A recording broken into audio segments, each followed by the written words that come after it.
가난한 화가인 줄 알고 이별했던 남자친구가 알고 보니 수십억대 미술회사 대표였고 헤어진 후 1년간 익명으로 우리 가족을 도와준 천사였다는 걸 알게 된 영국 화가가 있습니다. 경제적 위기 때문에 사랑하는 남자와 30억 원이라는 현실의 벽 앞에서 냉정하게 이별을 선택했던 런던 출신 신진 화가 소피아의 믿기 어려운 경험담을 들려드리려고 해요. 당신도 여유롭지 않은 걸 알고 있어요. 내가 당신에게 짐이 될 순 없어요. 라며 매몰차게 거절했던 그 남자를 12개월간 자신을 포기했다고 생각했던 소피아는 런던에서 열린 한국 현대미술 전시회 도록을 보고 충격적인 진실을 발견하게 됩니다. 한국 땅을 떠난 그녀가 단 며칠 만에 받기 시작한 연락들은 상상도 못했던 기적의 연속이었다고 해요. 시간이 흐른 뒤에는 런던의 유명 갤러리들이 먼저 깜짝 놀랄 개인전 제안을 해왔다고 합니다. 평범한 아르바이트생이라고 여겼던 그 남자의 마음을 완전히 오해했던 자신을 깨닫게 해준 것은 과연 무엇이었을까요? 이제 소피아의 눈물 없이는 볼 수 없는 놀라운 사랑 이야기를 함께 만나보시죠. 안녕하세요. 제가 경험한 정말 믿기 어려운 이야기를 들려드리고 싶어요. 지금 생각해봐도 운명이라는 게 정말 존재한다는 걸 느끼게 해준 만남이었습니다. 제 이름은 소피아이고 영국 런던에서 태어나 자랐어요. 올해 27살이고요. 어릴 때부터 그림 그리는 걸 정말 좋아했습니다. 런던 동쪽 쇼디치 지역의 작은 투룸 아파트에서 혼자 살면서 신진 화가로 활동하고 있었어요. 벽 한쪽은 온통 제 그림들로 가득했고 작은 이젤과 물감들이 거실 한쪽을 차지하고 있었습니다. 아버지는 런던 코벤트 가든 근처에서 작은 골동품 갤러리를 운영하세요. 빅토리아 시대 가구들과 도자기, 오래된 그림들을 다루는 일을 하시죠. 어머니는 지역 음악학교에서 피아노를 가르치고 계십니다. 부모님께서는 제가 예술을 하는 걸 많이 응원해 주셨지만 솔직히 경제적으로는 항상 빠듯했어요. 제 그림이 팔릴 때까지는 카페에서 아르바이트를 하면서 생활비를 벌어야 했거든요. 그런데 3년 전부터 K-팝과 K-드라마에 완전히 빠져버렸습니다. 처음엔 친구가 보여준 K-팝 뮤직비디오 때문이었는데 그 영상 속 색감과 미적 감각이 정말 충격적이었어요. 이게 바로 내가 찾던 감성이야 라고 생각했습니다. 그 후로는 한국 문화에 완전히 매료되어 버렸어요. 특히 한국의 현대 미술에 관심이 생기기 시작했습니다. 런던의 테이트 모던에서 열린 한국 현대미술 전시를 보고 나서는 정말 큰 충격을 받았어요. 서양화와는 완전히 다른 색채 감각과 표현 방식이 너무나 매력적이었거든요. 특히 한국 작가들이 전통과 현대를 조화시키는 방식이 정말 인상 깊었습니다. 그날 밤 집에 돌아와서 거울을 보며 다짐했어요. 소피아, 너도 한국에 가서 그 문화를 직접 느껴보자. 그리고 그 감동을 그림에 담아보자. 부모님께 말씀드렸을 때 처음엔 많이 놀라셨습니다. 소피아, 정말이니? 그렇게 먼 나라까지 가서 뭘 하겠다는 거야? 아버지가 걱정스러운 표정으로 물어보셨어요. 아빠, 저는 정말 확신해요. 한국에서 새로운 영감을 얻고 싶어요. 제 그림이 한 단계 더 발전할 수 있을 것 같아요. 어머니도 처음엔 걱정하셨지만 제 열정을 보시고는 결국 응원해 주셨어요. 그래. 내가 정말 하고 싶다면 해봐라. 하지만 조심해야 한다. 그래서 1년 동안 열심히 돈을 모았습니다.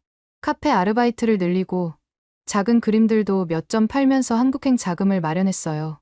드디어 작년 봄에 한국으로 떠날 수 있었습니다. 인천공항에 도착했을 때의 그 설렘을 지금도 잊을 수 없어요. 공항에서부터 느껴지는 한국만의 독특한 분위기, 한글로 된 간판들, 사람들의 패션 감각까지 모든 게 신선했습니다. 홍대 근처에 작은 원룸을 얻고 벽에 제가 런던에서 가져온 몇 점의 그림을 걸어두었어요. 한국에서의 첫 두 달은 정말 힘들었습니다. 언어도 서툴고 혼자라는 외로움도 컸어요. 하지만 한강을 따라 걸으며 스케치를 하고 경복궁이나 창덕궁을 구경하면서 점점 한국의 아름다움에 빠져들었습니다. 제 그림에도 변화가 생기기 시작했어요. 런던에서 그릴 때보다 훨씬 밝고 생동감 넘치는 색채를 사용하게 되었거든요. 그러던 중 정말 기적 같은 기회가 찾아왔습니다. 홍대에 있는 작은 갤러리 사장님이 제 그림을 보시고는 개인전을 제안해 주신 거예요. 소피아 씨, 외국인의 시각에서 바라본 한국의 모습이 정말 새롭네요. 한번 전시해 보시는 게 어떨까요? 정말 꿈만 같았어요. 한국에서의 경험을 담은 그림들로 첫 개인전을 열 수 있다니 말이에요. 한강의 야경을 그린 작품들, 경복궁에서 느꼈던 전통과 현대의 조화를 표현한 작품들, 홍대 거리의 활기찬 모습을 담은 그림들을 준비했습니다. 개인전을 이틀 앞둔 그 운명의 날이었어요. 11월 중순이었는데 날씨가 갑자기 추워지더니 저녁부터 비가 내리기 시작했습니다. 갤러리에서 마지막 점검을 마치고 오후 9시쯤 집으로 돌아가는 길이었어요. 손에는 다음날 전시할 마지막 작품 몇 점을 들고 있었습니다. 그런데 갑자기 비가 쏟아지기 시작했어요. 우산을 안 가져온 저는 급하게 뛰기 시작했습니다. 그런데 갤러리 앞 계단이 빗물에 젖어서 너무 미끄러웠던 거예요. 그만 발을 헛디디면서 넘어지고 말았습니다. 아, 소리를 지르며 넘어지는 순간 손에 들고 있던 그림들이 바닥에 흩어졌어요. 제 인생 첫 개인전을 위해 몇 달 동안 정성스럽게 그린 작품들이 빗속에서 젖어가기 시작했습니다. 그 순간 정말 절망적이었어요. 무릎도 아프고 손바닥도 까졌는데 무엇보다 제 그림들이 망가져가는 모습을 보니까 눈물이 터져 나왔습니다. 바로 그때였어요. 어디선가 누군가가 달려오는 발소리가 들렸습니다. 괜찮으세요? 남성의 목소리였어요. 그 사람은 망설임 없이 자신의 검은색 재킷을 벗어서 제 그림들을 덮어주면서 비를 피하게 해줬어요. 그리고는 바닥에 흩어진 그림들을 하나하나 조심스럽게 주워 모으기 시작했습니다. 아, 정말 괜찮아요. 제가 할게요. 제가 황급히 일어나면서 말했지만 그분은 이미 대부분의 그림을 구해주신 후였어요. 갤러리 안으로 들어가세요. 여기 서 있으면 더 젖어요. 그분이 말씀하시더라고요. 갤러리 안으로 들어가서야 그분의 얼굴을 제대로 볼 수 있었습니다. 30살 정도로 보이는 남성이었는데 평범한 청바지에 회색 후드티를 입고 있었어요. 낡은 검은색 가방을 메고 있어서 대학생이나 직장인 같아 보였습니다. 키는 제법 크고 얼굴은 약간 동양적인 부드러움이 있으면서도 강한 인상을 주었어요. 하지만 무엇보다 눈빛이 정말 따뜻하고 진실해 보였습니다. 그분이 젖은 재킷을 털면서 제 그림들을 하나하나 조심스럽게 살펴보기 시작했어요. 그런데 그 다음에 하신 말이 정말 놀라웠습니다. 모네의 수련 연작과 비슷한 감성이 느껴지는데 색채 조합이 정말 독특하고 아름답네요. 그분이 한강 야경을 그린 제 작품을 보며 말씀하셨어요. 특히 이 부분에서 보라색과 주황색을 조화시킨 방식이 정말 인상적입니다. 일반적인 야경 그림과는 완전히 다른 감성이에요. 저는 입을 다물 수가 없었어요. 그냥 지나가던 사람이 이렇게 전문적이고 구체적인 평가를 할 줄이야. 게다가 정말 정확한 분석이었거든요. 저도 그 작품을 그릴 때 모네의 인상주의 기법에서 영감을 받았었어요. 혹시 미술 관련 일을 하세요? 제가 호기심을 감추지 못하고 물어봤어요. 그분은 수줍게 웃으면서 머리를 긁적이며 대답하셨습니다. 아니에요. 그냥 그림 좋아하는 사람이에요. 어릴 때부터 미술관 다니는 걸 좋아해서 조금 아는 정도예요. 너무 겸손한 대답이었어요. 그 정도 수준의 평가를 할 수 있는 사람이 조금 안다고 말할 리가 없잖아요. 하지만 그런 겸손함이 오히려 더 매력적으로 느껴졌습니다. 저는 민준이라고 합니다. 그분이 먼저 자기소개를 하셨어요. 저는 소피아예요. 정말 고마워요. 민준 씨. 덕분에 제 그림들을 구할 수 있었어요. 민준 씨는 제가 영국에서 온 화가라는 걸 알고는 정말 신기해하셨어요. 한국까지 와서 개인전을 연다니 정말 대단하시네요. 어떤 계기로 한국에 관심을 갖게 되셨어요? 저는 케이팝과 한국 문화에 빠지게 된 이야기, 런던에서 본 한국 현대미술 전시 이야기를 들려드렸어요. 민준 씨는 정말 진지하게 들어주시면서 가끔씩 고개를 끄덕이며 공감해 주셨습니다. 한국 사람으로서 정말 감사해요. 우리나라를 이렇게 사랑해 주시다니. 민준 씨의 목소리에는 진심이 담겨 있었어요. 그날 이후로 정말 놀라운 일이 벌어졌습니다. 민준 씨가 매일 갤러리에 나타나신 거예요. 처음엔 그냥 우연히 지나가다가 들르시는 건 줄 알았는데 나중에 알고 보니 일부러 시간을 내서 와주시는 거였어요. 오늘은 어떤 작업을 하세요? 민준 씨가 조용히 들어오시면서 물어보셨어요. 경복궁에서 스케치한 걸 바탕으로 그림을 완성하고 있어요. 제가 대답하면 민준 씨는 조용히 옆에 앉아서 제 작업하는 모습을 지켜봐 주셨습니다. 정말 신기했어요. 다른 사람이 옆에서 지켜보면 보통 부담스럽거나 집중이 안 되는데 민준 씨가 있으면 오히려 더 집중이 잘 되고 영감도 더 많이 떠올랐거든요. 어느 날은 함께 한강을 걸으면서 이야기를 나눴습니다. 해가 지면서 강물이 황금빛으로 물들어가는 모습이 정말 아름다웠어요. 소피아 씨의 그림을 보면 한국에 대한 진짜 사랑이 느껴져요. 민준 씨가 강물을 바라보며 말씀하셨어요. 외국인의 시각에서 바라본 우리나라의 아름다움이 정말 새롭게 다가와요. 저도 한국에서 태어나서 자랐지만 소피아 씨 그림을 보면서 우리나라가 이렇게 아름다운 곳이었구나 하고 새삼 깨달았어요. 그 말을 들었을 때 제 마음이 정말 따뜻해졌어요. 제가 그리고 싶었던 게 바로 그거였거든요. 한국의 아름다움을 새로운 시각으로 표현하고 싶었던 거요. 또 다른 날에는 경복궁을 함께 구경했습니다. 민준 씨는 한국의 전통 문화에 대해 정말 해박한 지식을 갖고 계셨어요. 저 처마의 곡선미를 보세요. 민준 씨가 근정전을 가리키며 설명해 주셨어요. 서양 건축의 직선적인 미와는 완전히 다른 우아함이 있죠. 저 곡선 하나하나에 우리 조상들의 미의식이 담겨 있어요. 정말 매력적이었어요. 그냥 아는 척하는 게 아니라 진짜 깊이 있는 지식과 감성을 갖고 계신 분이었거든요. 그렇게 일주일이 지나면서 저는 민준 씨에게 점점 더 깊은 감정을 느끼게 되었어요. 단순히 고마움을 넘어서서 진짜 좋아하게 된 거였습니다. 민준 씨와 함께 있으면 제 그림에도 새로운 생명력이 생겨났어요. 더 밝고 희망찬 색채를 사용하게 되었고, 한국의 아름다운 순간들을 더욱 생생하게 담아낼 수 있게 되었습니다.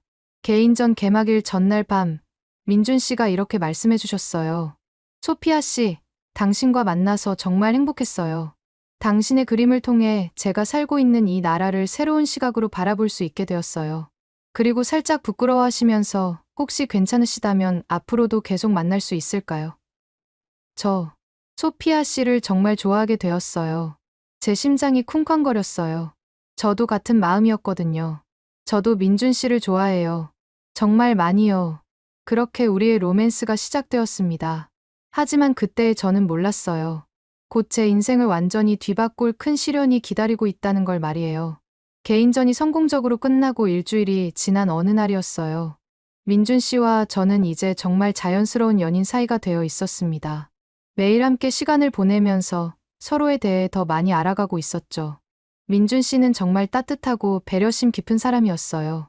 그런데 그날 오후 제 휴대폰이 울렸어요. 런던에서 걸려온 전화였는데 아버지의 목소리가 평소와 달리 떨리고 있었습니다. 소피아, 너 앉아있니? 아버지의 첫 마디부터 심상치 않았어요. 네, 아빠, 무슨 일이에요? 제 심장이 불안하게 뛰기 시작했습니다. 소피아야, 우리 갤러리에 큰 문제가 생겼어. 아버지의 목소리가 점점 작아지더라고요. 내가 믿고 거래하던 골동품 딜러가 사기꾼이었어. 가짜 작품들을 진품이라고 속여서 팔았고 이미 구매자들에게 넘어간 상태야. 저는 말을 할 수가 없었어요. 아버지가 계속 말했습니다. 지금까지 피해 규모를 계산해보니까 약 30억 원 정도야. 구매자들이 모두 환불을 요구하고 있고 일부는 법정 소송까지 준비하고 있어. 우리 갤러리로서는 도저히 감당할 수 없는 금액이야. 30억 원이라는 숫자가 제 머릿속에서 맴돌았어요. 너무나 큰 금액이어서 실감이 나지 않을 정도였습니다. 그것만이 아니야, 소피아. 아버지의 목소리가 더욱 떨렸어요. 어머니가 이 스트레스를 견디지 못하고 쓰러지셨어. 지금 병원에 입원해 계신데 의사가 심장에 무리가 왔다고 하더라고. 그 순간 제 다리에 힘이 빠졌어요. 민준 씨가 놀라서 저를 붙잡아 줬지만 저는 그저 멍하니 전화기만 들여다보고 있었습니다. 소피아, 내가 돌아와야 해. 아버지가 울먹이는 목소리로 말했어요. 우리 가족이 완전히 무너질 것 같아. 전화를 끊고 나서 저는 한참 동안 말을 할 수가 없었어요. 민준 씨가 걱정스러운 표정으로 제 어깨를 토닥여 주면서 무슨 일이에요? 라고 물어봤지만 저는 그저 눈물만 흘렸습니다. 저는 떨리는 목소리로 아버지에게서 들은 이야기를 민준 씨에게 털어놓았습니다. 가족의 갤러리가 사기를 당한 일, 30억이라는 엄청난 빚, 어머니가 쓰러진 일까지 모든 걸 다 말했어요. 민준 씨는 심각한 표정으로 들어주다가 이렇게 말했습니다. 소피아, 내가 도와줄게. 뭐든지 할 수 있어. 하지만 저는 고개를 저었어요. 민준 씨의 마음은 정말 고마웠지만 현실적으로 불가능한 일이라는 걸 알고 있었거든요. 민준 씨, 정말 고마워요. 하지만 이건 너무 큰 문제예요. 제가 눈물을 닦으며 말했습니다. 30억이라는 돈이 얼마나 큰 돈인지 아세요? 그래도 방법이 있을 거야. 같이 생각해봐요. 민준 씨가 제 손을 꼭 잡으면서 말했어요. 하지만 저는 이미 마음을 정했어요. 민준 씨, 미안해요. 저는 런던으로 돌아가야 해요. 가족이 이런 상황인데 제가 여기서 그림이나 그리고 있을 수는 없어요. 그럼 나도 같이 가면 안 돼요? 민준 씨가 간절한 표정으로 말했어요. 하지만 저는 고개를 저었습니다. 당신도 여유롭지 않은 걸 알고 있어요. 내가 당신에게 짐이 될 순 없어요. 그 말을 하면서도 제 마음이 찢어지는 것 같았어요. 민준 씨를 정말 사랑했지만 현실을 직시해야 했거든요. 민준 씨의 표정이 순간 굳어졌습니다. 소피아, 내가 당신에게 짐이라고 생각해요? 그런 뜻이 아니에요. 제가 급하게 말했습니다. 하지만 현실은 달라요. 사랑만으로는 해결할 수 없는 문제들이 있어요. 민준 씨가 뭔가 말하려고 입을 열었다가 다시 닫았어요. 그리고는 잠시 깊게 생각하는 것 같았습니다. 소피아, 민준 씨가 조심스럽게 말을 시작했습니다. 사실 나는, 하지만 그때 제 감정이 폭발했어요. 민준 씨, 그만해요. 당신이 뭘 도와주겠다는 건지 모르겠지만, 이건 정말 현실적인 문제예요. 30억이라는 돈이 얼마나 큰 돈인지 아시잖아요. 민준 씨의 얼굴이 창백해졌어요. 그래서 당신에게 의지할 수도 없어요. 죄송하지만 이건 제 가족의 문제예요. 민준 씨가 상처받은 표정으로 저를 바라봤어요. 소피아, 정말 그렇게 생각해요? 내가 도움이 안 된다고? 현실적으로 그렇잖아요. 제가 더욱 냉정하게 말했습니다. 우리 알고 지낸 지 얼마나 됐어요? 고작 몇 주인데. 제 인생 전체를 바꿀 만큼 큰 도움을 줄 수 있다고 생각해요? 민준 씨가 잠시 망설이더니 다시 입을 열었어요. 소피아, 사실 나는. 민준 씨, 정말 그만해요. 제가 손을 들어 말을 막았습니다. 더 이상 말하지 마세요. 어차피 우리는 현실적으로 맞지 않아요. 민준 씨의 눈에 상처받은 기색이 역력했어요. 그가 정말 뭔가 중요한 말을 하려고 했는데 제가 계속 막았던 것 같았습니다. 그래. 민준 씨가 결국 체념한 듯한 목소리로 말했어요. 알겠어요. 소피아가 그렇게 생각한다면 어쩔 수 없죠. 그날 밤, 저는 런던행 비행기 표를 예약했어요. 이틀 후에 떠나기로 했습니다. 민준 씨에게는 문자로만 알렸어요. 다음 날 민준 씨가 갤러리로 찾아왔어요. 평소와 달리 정장을 입고 왔더라고요. 소피아, 마지막으로 한 번만 들어주세요. 민준 씨가 간절한 표정으로 말했어요. 제가 정말 도와드릴 수 있어요. 하지만 저는 고개를 저었습니다. 민준 씨, 고마운 마음은 알겠어요. 하지만 이미 늦었어요. 그럼 제가 증명해 보일게요. 민준 씨가 뭔가를 말하려고 했지만 저는 더 이상 듣고 싶지 않았어요. 우리 여기서 끝내요. 그 말을 하면서 제 눈에서 눈물이 흘러내렸어요. 정말 돌이킬 수 없는 거예요? 민준 씨가 마지막으로 물어봤어요. 네, 미안해요. 민준 씨, 정말 미안해요. 이틀 후, 저는 인천공항에서 런던행 비행기에 몸을 맡겼어요. 한국에서의 꿈도, 민준 씨와의 사랑도 모든 걸 뒤로 하고 떠나는 길이었어요. 런던에 도착해서 병원으로 달려갔어요. 어머니는 많이 야위어 있었지만 제가 온다는 소식에 조금씩 기운을 회복하고 있었습니다. 소피아, 정말 고생 많았구나. 어머니가 제 손을 꼭 잡으시면서 말했어요. 하지만 상황은 정말 심각했어요. 갤러리는 문을 닫은 상태였고 매일같이 변호사들과 채권자들의 연락이 이어졌습니다. 저는 다시 카페에서 아르바이트를 시작했습니다. 그렇게 절망적인 날들이 한 달 정도 지났을 때였어요. 갑자기 놀라운 일이 벌어지기 시작했습니다. 어느 날 아침, 제게 이메일 한 통이 왔어요. 한국의 아트 컬렉터로부터였습니다. 소피아 작가님의 작품을 보고 깊은 감명을 받았습니다. 특히 한강 시리즈와 궁궐 시리즈가 매우 인상적이었어요. 그 컬렉터는 제가 한국에서 그린 작품들을 모두 구매하고 싶다고 했어요. 그것도 상상했던 것보다 훨씬 높은 가격으로요. 작가님의 작품에는 한국에 대한 진정한 사랑이 담겨 있어요. 그가 전화해서 말했어요. 외국인의 시각에서 바라본 우리나라의 아름다움이 정말 새롭게 다가와요. 그 말을 들었을 때 저는 깜짝 놀랐어요. 민준 씨가 제 작품에 대해 했던 말과 거의 똑같았거든요. 며칠 후에는 런던의 유명한 갤러리에서 개인전 제안이 왔어요. 아버지에게는 한국 기업에서 갤러리 투자 제안이 들어왔고 어머니의 치료비도 익명으로 후원받게 되었어요. 모든 일이 너무나 완벽하게 들어맞아서 저는 점점 의심이 들기 시작했어요. 이 모든 게 정말 우연일까? 특히 한국 컬렉터가 민준 씨와 똑같은 표현을 쓰는 것을 보고는 더욱 의심스러웠습니다. 그렇게 2달이 지나면서 저희 가족의 상황은 완전히 달라졌어요. 빚도 많이 줄어들었고 어머니도 건강을 회복했습니다. 하지만 민준 씨에 대한 그리움은 날이 갈수록 커져만 갔어요. 밤마다 그와 함께했던 시간들을 떠올리면서 울곤 했습니다. 그런데 그때의 저는 아직 몰랐어요. 이 모든 기적 같은 일들 뒤에 누가 있는지, 그리고 민준 씨가 정말 어떤 사람인지를 말이에요. 런던에서의 생활이 점점 안정되어 갔지만 저는 여전히 의문이 많았어요. 이 모든 행운들이 정말 우연일까 싶었거든요. 특히 한국 컬렉터가 제 작품에 대해 했던 말들이 계속 머릿속을 맴돌았습니다. 민준 씨와 너무나 똑같은 표현들이었어요. 런던 갤러리에서의 개인전 준비로 바쁜 나날이 이어졌습니다.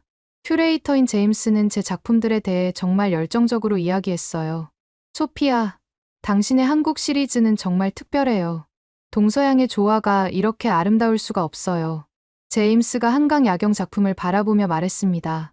특히 이 색채 감각은 어떻게 만들어낸 건가요? 저는 그때마다 민준 씨를 떠올렸어요. 그와 함께 한강을 걸으며 느꼈던 감정들, 경복궁에서 나눴던 대화들이 모두 그 그림들 속에 담겨 있었거든요. 개인전이 열리기 일주일 전이었어요. 갑자기 또 다른 놀라운 소식이 들려왔습니다. 유럽 최대 규모의 아트페어에서 제 작품을 전시하고 싶다는 연락이 온 거예요. 소피아 작가님, 파리 아트페어 조직위에서 연락드립니다. 전화를 받았을 때 정말 믿기지 않았어요. 특히 한국을 소재로 한 작품들이 유럽 컬렉터들 사이에서 큰 화제가 되고 있어요. 꼭 참여해 주셨으면 합니다. 아버지도 놀라운 소식을 가져왔어요. 한국 기업에서의 투자 제안이 구체화되고 있다는 거였어요. 소피아야, 정말 신기한 일이야. 아버지가 흥분한 목소리로 말했어요. 그 한국 회사 대표가 직접 런던으로 오겠다고 하더라고. 우리 갤러리를 직접 보고 싶다는 거야. 어머니의 건강도 놀라울 정도로 빠르게 회복되고 있었어요. 익명의 후원자 덕분에 최고의 치료를 받을 수 있었거든요. 누가 이렇게 도와주는 걸까? 어머니가 병원 침대에서 궁금해하며 말했어요. 정말 천사 같은 사람이 있나 봐. 저도 같은 생각이었어요. 하지만 그 천사가 누구인지는 짐작조차 할 수 없었습니다. 한국 컬렉터, 그분과의 전화 통화가 더 자주 이어졌어요. 그때마다 저는 그의 말투나 표현에서 뭔가 익숙한 느낌을 받았습니다. 소피아 작가님, 한국에서 작업하실 때 어떤 기분이었나요? 컬렉터 그분이 물어봤어요. 정말 특별했어요. 마치 제가 찾던 영감의 원천을 발견한 것 같았어요. 그 느낌이 작품에 고스란히 담겨 있어요. 특히 경복궁 시리즈를 보면 한국의 전통미와 현대적 감각이 완벽하게 조화를 이루고 있어요. 그 말을 들었을 때 저는 깜짝 놀랐어요. 민준 씨가 경복궁에서 했던 말과 거의 똑같았거든요. 우연의 일치겠지라고 생각하려 했지만 의심은 점점 커져갔습니다. 개인전 개막일이 다가왔어요. 런던의 유명한 갤러리에서 열리는 제 2번째 개인전이었지만 첫 번째보다 훨씬 큰 규모였어요. 많은 사람들이 관심을 보였고 언론에서도 주목하기 시작했습니다. 개막 당일 정말 많은 사람들이 왔어요. 런던의 유명한 컬렉터들, 미술 평론가들, 언론인들까지 모였습니다. 제 그림 앞에서 진지하게 토론하는 사람들을 보면서 정말 감격스러웠어요. 그런데 그날 밤 정말 놀라운 일이 일어났습니다. 갤러리 직원이 저에게 다가와서 말하더라고요. 소피아 작가님, 한국에서 온 VIP 고객이 작가님을 만나고 싶어 하는데요. 아주 중요한 컬렉터라고 합니다. 저는 혹시 그분일까 싶어서 설레는 마음으로 그분을 만나러 갔어요. 하지만 그곳에 있던 건 그분이 아니라 정장을 입은 중년 남성이었습니다. 안녕하세요, 소피아 작가님. 저는 민준아트 컬렉션에서 온박 부장이라고 합니다. 그가 명함을 건네며 인사했어요. 민준이라는 이름을 들었을 때 제 심장이 쿵쾅거렸어요. 혹시 제가 아는 그 민준 씨와 관련이 있을까 싶었죠. 저희 회사에서 작가님의 작품에 큰 관심을 갖고 있습니다. 특히 한강 시리즈는 정말 인상적이에요. 혹시 민준 아트 컬렉션이라고 하면 제가 조심스럽게 물어봤어요. 네, 저희는 한국의 대표적인 아트 컬렉션 회사입니다. 대표님께서 직접 작가님의 작품을 보시고 깊은 감명을 받으셨어요. 제 머릿속이 복잡해졌어요. 혹시 이 모든 일들이 정말 우연일까요? 아니면 그날 밤 집에 돌아와서 저는 인터넷으로 민준 아트 컬렉션에 대해 검색해봤어요. 하지만 회사 정보는 있어도 대표에 대한 구체적인 정보는 찾을 수 없었습니다. 며칠 후 박 부장에게서 또 연락이 왔어요. 이번에는 정말 놀라운 제안이었습니다. 작가님, 저희 대표님께서 직접 런던으로 오시겠다고 하십니다. 작가님과 직접 만나서 이야기하고 싶어 하세요. 대표님이 직접요? 네. 내일 오후에 도착 예정입니다. 혹시 시간이 되시면 만날 수 있을까요? 저는 당연히 그렇다고 대답했어요. 이제 정말 궁금증을 풀 수 있을 것 같았거든요. 다음 날 오후, 약속 장소인 호텔 라운지에서 기다리고 있었어요. 제 심장은 계속 두근거렸습니다. 혹시 정말 제가 아는 그 민준 씨일까요? 시간이 되어 문이 열렸을 때 저는 정말 깜짝 놀랐어요. 하지만 들어온 사람은 민준 씨가 아니라 나이 지긋한 신사였습니다. 안녕하세요, 소피아 작가님. 민준 아트 컬렉션 대표 김민준입니다. 김민준이라는 이름을 들었을 때 제 머릿속이 하얘졌어요. 같은 이름이었지만 완전히 다른 사람이었습니다. 작가님의 작품을 직접 보고 정말 감동받았습니다. 그가 진심 어린 표정으로 말했어요. 특히 한국에 대한 애정이 작품 곳곳에서 느껴져서 더욱 인상 깊었어요. 저는 실망과 안도감이 동시에 밀려왔어요.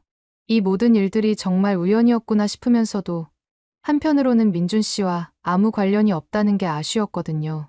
그 이후로도 좋은 일들이 계속 이어졌어요. 파리 아트페어에서의 전시도 대성공이었고 유럽 전역에서 제 작품에 대한 관심이 높아졌습니다. 가족의 경제적 위기도 완전히 해결되었어요. 하지만 시간이 지날수록 민준 씨에 대한 그리움은 더욱 커져갔습니다.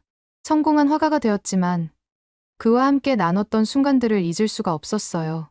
어느 날 밤, 혼자 작업실에서 그림을 그리고 있는데 갑자기 눈물이 흘러내렸어요. 한국에서 그렸던 그림들을 보면서 그때의 행복했던 시간들을 떠올렸거든요. 민준 씨는 지금 뭘 하고 있을까? 혼잣말을 하면서 붓을 내려놓았어요. 내가 너무 냉정했나? 그때 제가 했던 말들이 떠올랐어요. 민준 씨가 뭔가 중요한 이야기를 하려고 했는데 제가 계속 막았던 것 같았습니다. 혹시 그때 들었다면 모든 게 달라졌을까요? 한국을 떠난 지 벌써 10개월이 지났어요. 그동안 정말 많은 일들이 있었지만 민준 씨에 대한 마음은 변하지 않았습니다. 오히려 시간이 지날수록 더 간절해졌어요. 어머니가 완전히 회복되고 아버지의 갤러리도 새롭게 문을 열었어요.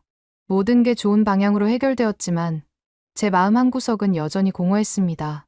어느 날 런던에서 한국 현대미술 전시회가 열린다는 소식을 들었어요. 저도 작품 한 점을 출품하게 되었고 개막식에 참석하기로 했습니다. 전시회 당일 저는 정말 오랜만에 한국 작가들의 작품을 볼 수 있어서 설레었어요.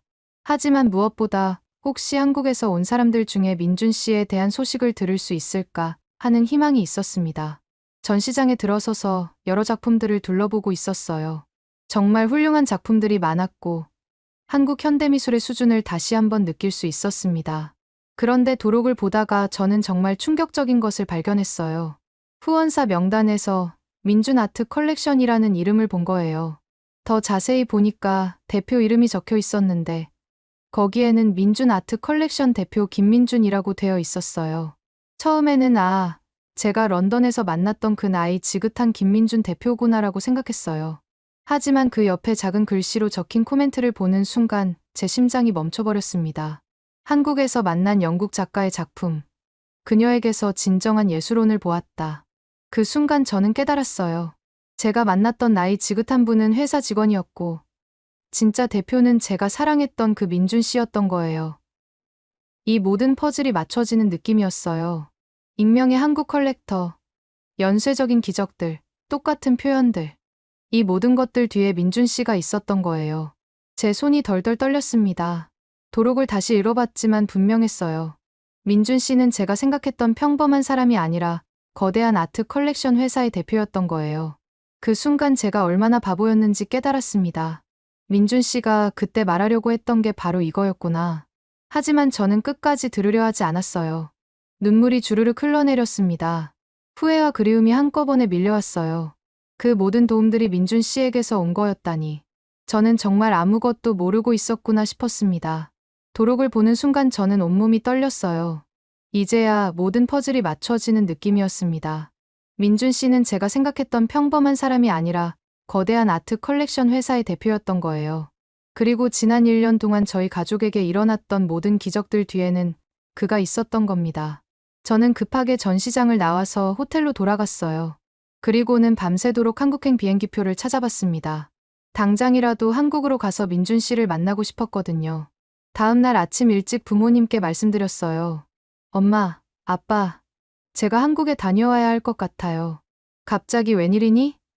아버지가 놀라며 물어보셨습니다. 저는 그동안 숨겨왔던 민준 씨와의 이야기를 처음으로 털어놓았어요. 한국에서 만났던 사람, 헤어지게 된 이유, 그리고 어제 발견한 충격적인 진실까지 모든 걸 말씀드렸습니다. 그래서 지금까지 우리를 도와준 사람이 그 남자였구나. 어머니가 놀란 표정으로 말했어요. 소피아야. 그럼 당장 가봐야지. 그런 사람을 그냥 놔둘 수는 없어.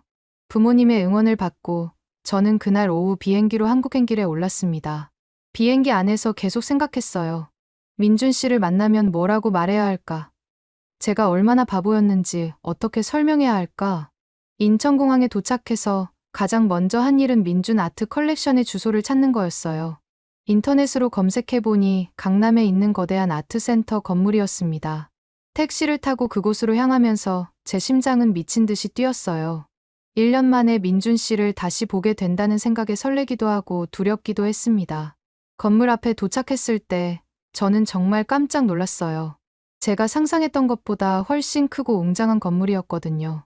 로비에는 유명한 작가들의 작품들이 전시되어 있었고 많은 사람들이 분주하게 오가고 있었습니다. 민준 아트 컬렉션 대표님을 만나고 싶다고 리셉션에서 말했을 때 직원이 약간 당황한 표정을 지었어요. 혹시 약속이 있으시나요? 대표님은 평소에 예약 없이는 만날 수 없는데요. 저는 소피아라고 하는 영국 화가예요. 긴급한 일이 있어서 왔습니다. 제가 이름을 말하자 직원의 표정이 확 달라졌어요. 아, 소피아 작가님이시군요. 잠시만 기다려주세요. 몇 분 후 한 직원이 내려와서 저를 최상층으로 안내해줬습니다. 엘리베이터를 타고 올라가면서 제 손은 계속 떨렸어요. 마침내 대표실 앞에 도착했습니다. 문을 열고 들어가는 순간 저는 정말 숨이 멎을 뻔했어요. 거기 있었어요. 민준 씨가 정말 거기 있었습니다. 하지만 제가 기억하던 모습과는 완전히 달랐어요. 완벽하게 차려입은 정장 차림에 넓은 사무실 한가운데서 서류를 보고 있는 모습이었습니다. 민준 씨도 저를 보자 깜짝 놀란 표정을 지었어요. 손에 들고 있던 서류를 떨어뜨리면서 일어났습니다. 소피아, 왜 여기에? 저는 한참 동안 말을 할 수가 없었어요. 그냥 민준 씨를 바라보기만 했습니다. 1년 만에 보는 그의 모습은 여전히 따뜻했지만 뭔가 달라 보였어요. 성숙해졌다고 해야 할까요? 민준 씨, 겨우 입을 열었습니다. 왜 말하지 않았어요? 민준 씨가 깊은 한숨을 쉬면서 의자에 앉았어요. 앉아요, 소피아. 이야기할 게 많아요. 저도 그 앞 의자에 앉았습니다. 그리고는 진짜 궁금했던 걸 물어봤어요. 정말 민준 씨가 저희 가족을 도와준 거예요? 익명의 컬렉터도, 갤러리 투자도, 어머니 치료비도 모두? 민준 씨가 고개를 끄덕였어요. 네. 모두 제가 한 일이에요. 왜 그렇게 했어요? 그리고 왜 말하지 않았어요? 민준 씨의 눈에 슬픈 빛이 스쳤습니다. 당신이 내 돈 때문에 나를 좋아한다고 생각하지 않았으면 해서요. 그때 당신이 했던 말 기억해요? 30억이 얼마나 큰 돈인지 아느냐고. 현실을 직시하라고 했잖아요. 그 말을 들으니 제가 그때 얼마나 상처 주는 말을 했는지 깨달았어요. 눈물이 핑 돌았습니다. 그때 진실을 말하려고 했었어요. 민준 씨가 계속 말했어요. 하지만 당신이 계속 막았죠. 그리고 마지막에 정말 냉정하게 말했을 때 저도 상처받았어요. 그래서 그냥 포기했습니다. 민준 씨, 제 목소리가 떨렸어요. 하지만 당신을 포기할 수는 없었어요. 민준 씨가 제 눈을 바라보며 말했습니다. 당신과 당신 가족이 힘들어하는 걸 그냥 볼 수는 없었거든요. 그래서 몰래 도와준 거예요. 저는 더 이상 참을 수 없어서 울기 시작했어요. 정말 바보 같았어요. 제가 너무 바보였어요. 민준 씨가 자리에서 일어나서 제 옆으로 왔어요. 그리고는 조심스럽게 제 어깨에 손을 올렸습니다. 소피아, 저도 잘못이 있어요. 처음부터 정직하게 말했어야 했는데 그러지 못했어요. 사실 제가 겁이 났거든요. 뭐가 무서웠어요? 당신이 진짜 저를 좋아하는 건지 아니면 제 회사나 재산 때문인지 확신할 수 없었어요. 그래서 일부러 평범한 사람인 척했던 거예요. 저는 민준 씨를 올려다봤어요.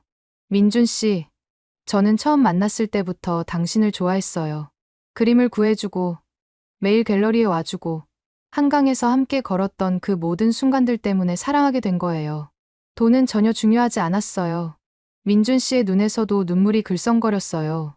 정말요? 정말이에요. 제가 그때 그런 말을 한 건 너무 절망적이었기 때문이에요. 가족이 힘든 상황에서 냉정해질 수밖에 없었던 거예요. 하지만 마음은 달랐어요. 민준 씨가 제 앞에 무릎을 꿇고 앉았어요. 소피아, 제가 정말 하고 싶었던 말이 있어요. 뭐예요? 처음 당신을 봤을 때부터 알았어요. 당신이 제 평생의 뮤즈가 될 거라는 걸. 당신의 그림을 보면서 제가 찾던 진정한 예술이 뭔지 깨달았거든요. 제 심장이 쿵쾅쿵쾅 뛰었어요. 돈이 아니라 진짜 당신 마음을 원했어요. 당신이 저를 사랑해주길 바랐어요. 저는 더 이상 참을 수 없어서 민준 씨를 꽉 안았어요. 바보. 나는 당신이 부자든 가난하든 상관없이 사랑했는데. 민준 씨도 저를 꽉 안아줬어요. 1년 동안 그리워했던 그 따뜻한 품이었습니다. 소피아, 다시 시작할 수 있을까요? 민준 씨가 제 귀에 속삭였어요. 네. 이번엔 정말 솔직하게 해요. 그날부터 우리는 다시 만나기 시작했어요. 이번에는 모든 걸 알고 시작하는 관계였습니다. 민준 씨는 자신의 회사와 일에 대해 자세히 이야기해줬고, 저도 런던에서의 생활과 작품 활동에 대해 많은 이야기를 나눴어요. 한 달 후, 민준 씨가 정식으로 프러포즈를 했습니다. 처음 만났던 그 갤러리에서였어요. 소피아, 저와 결혼해주세요. 이번에는 정말 평생 함께해요. 저는 당연히 그렇다고 대답했어요. 결혼 준비를 하면서 저는 서울과 런던을 오가며 작품 활동을 계속했습니다. 민준 씨의 지원으로 두 나라에서 모두 활발한 활동을 할 수 있게 되었어요. 결혼식은 2년 후 서울에서 열렸습니다. 저는 웨딩드레스 대신 아름다운 한복을 입었어요. 한국 문화를 사랑하게 된 제 마음을 표현하고 싶었거든요. 결혼식장에는 민준 씨와 제가 함께 그린 합작 그림이 걸려 있었어요. 한강의 야경과 런던의 테임즈강이 하나로 이어진 작품이었습니다. 소피아, 당신과 함께라면 어떤 그림도 그릴 수 있을 것 같아요. 민준 씨가 제 손을 잡으며 말했어요. 저도요. 민준 씨. 우리 함께 아름다운 인생이라는 그림을 완성해가요. 지금 저희는 서울과 런던을 오가며 행복하게 살고 있어요. 저는 국제적인 화가가 되었고, 민준 씨는 여전히 예술을 사랑하는 컬렉터로 활동하고 있습니다. 가끔 처음 만났던 그 비 오는 날을 떠올려요. 그때 민준 씨가 제 그림들을 구해주지 않았다면 어떨까 하고 말이에요. 정말 운명적인 만남이었다고 생각합니다. 오해와 갈등이 있었지만 결국 진정한 사랑이 모든 걸 이겨냈어요. 지금도 민준 씨와 함께 그림을 그리며 행복한 나날을 보내고 있습니다. 이보다 더 완벽한 결말이 있을까 싶어요.